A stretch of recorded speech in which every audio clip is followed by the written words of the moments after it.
नमस्कार दोस्तों, चेमे गुइया की इस मुलाकात में आपका फिर से स्वागत है।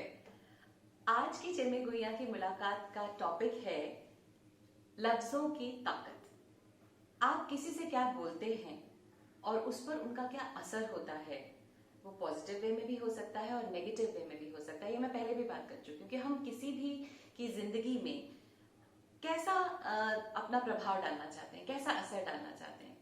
क्या वो आपको किसी पॉजिटिव वे में याद रखना चाहे या वो नेगेटिव वे में आपको हमेशा याद रखना चाहेगा, इसका हमें थोड़ा ध्यान रखना चाहिए। बाकी तो सबकी अपनी अपनी मर्जी है, मगर बच्चों पे इसका बहुत ज्यादा असर होता है। बच्चों और एजुकेशन सिस्टम को लेके शायद मेरे और भी एपिसोड्स बनेंगे और भी वीडियोस में बनाऊंगी, मगर ये एक जो मेरे साथ एक घटित हुआ था वो मैं जरूर आपके साथ शेयर करना चाहूंगी कि मेरी बच्ची शायद मेरे ख्याल से सीनियर केजी में थी या फर्स्ट में रही होगी, मुझे उतना याद नहीं है।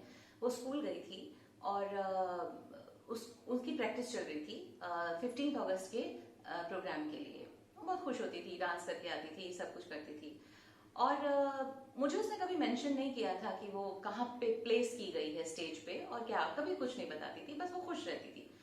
तो एक बार वो मुझे आफ्टर 15 अगस्त जब प्रिंसिपल की तरफ से फोन आया, स्कूल के प्रिंसिपल की तरफ से फोन आया कि हमें आपसे मिलना है, हमें आपसे बात करनी है। तो हम लोग मैं गई वहां पे उनसे मिलने के लिए, मुलाकात करने के लिए। तो प्रिंसिपल और वो टीचर जिन्होंने वो प्रोग्राम करवाया था वो मुझसे मिली और बोला कि आपकी बेटी को कुछ प्रॉब्लम है क्या, क्योंकि वो वहां पर प्रोग्राम के दिन एकदम खड़ी हो गई स्टेज पे और वो कुछ नहीं कर पाई। इतने दिन वो प्रैक्टिस में बहुत अच्छी तरीके से कर रही थी, मगर जब वो वहां पे प्रोग्राम चल रहा था, हमारे चीफ गेस्ट आए थे, वो खड़ी हो गई और उसके चक्कर में दो बच्चे भी उसको देखने लगे, तो सब वो डांस बड़ा अजीब सा हो गया। तो मैंने कहा देखिए, मैं आप बुला लीजिए उसको।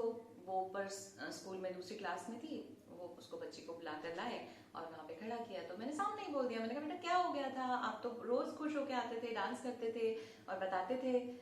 तो उसने बोला कि मम्मी वो आपको पता नहीं है, मेरे को हमेशा थर्ड या फोर्थ रो में वो रखते थे और गोरे बच्चों को सामने रखा था और थोड़े डार्क, उस समय वो डार्क स्किन नहीं बोल पाई, उसने ये बोला कि मेरे जैसे बच्चों को पीछे रखा था।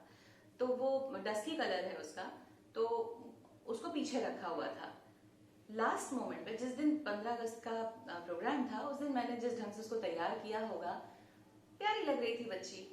तो उस फाइनल डे पे उन्होंने अचानक उसको फर्स्ट रो में रख दिया और ये बच्चे को पता था कि मेरी डार्क स्किन या मेरे जैसे बच्चों को थर्ड या फोर्थ रो में रखा गया था। और ये उसने बोला उनके सामने कि उस दिन मैं अच्छी लग रही थी ना मम्मा, तो इन्होंने मुझे पहली रो में रख दिया। तो मैंने उसको बोला कि चलो पहली रो में रखा था तो डांस क्यों नहीं किया। उसने बोला कि जो पहली रो में इतने दिनों तक प्रैक्टिस कर रही थी वो रोने लगी और वो पीछे उसको रो में रख दिया। तो आप सोचिए कि जिसको तो लास्ट मोमेंट पे उठा के पीछे रखा होगा उसका, या जितने दिनों तक ये प्रैक्टिस करती रहेगी क्योंकि she is a good dancer, मुझे सामने होना चाहिए, मैं अच्छा कर पाऊंगी, लेकिन मेरी स्किन कलर की वजह से या जो मैं जो भी दिखती हूँ उस वजह से मुझे पीछे रख दिया गया। तो इन बातों का, इन लफ्जों का ये असर आपको लगता होगा कि बहुत नॉर्मल बात है। ये नॉर्मल बात नहीं होती। ये बच्चों के सबकॉन्शियस माइंड में बहुत दिनों तक, बहुत सालों तक असर करती है। डिपेंड करता है कि उनको कैसे पेरेंट्स मिले हैं, वो उनको संभाल पाते हैं या नहीं पाते हैं, और आप एजुकेशन सिस्टम में टीचर्स से क्या उम्मीद रखते हैं, उनकी प्रिंसिपल से क्या उम्मीद रखते हैं। मैं तो सीधा उनकी तरफ से देखा, एक सवालिया निशान था मेरी आंखों में कि आप बताइए मैं इसका क्या जवाब दूं, आपने मुझे बुलाया है, मैं इसका क्या जवाब दूं।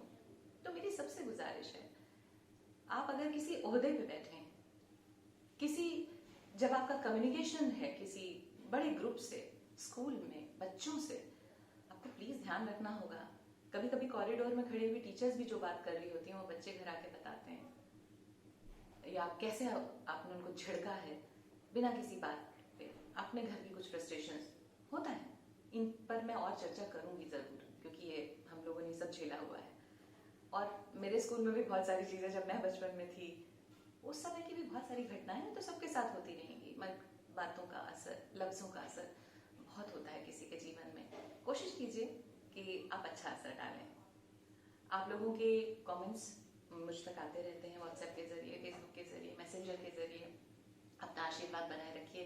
Please like, subscribe and share. Thank you so much. अगले वीडियो में फिर से मिलेंगे। Bye bye.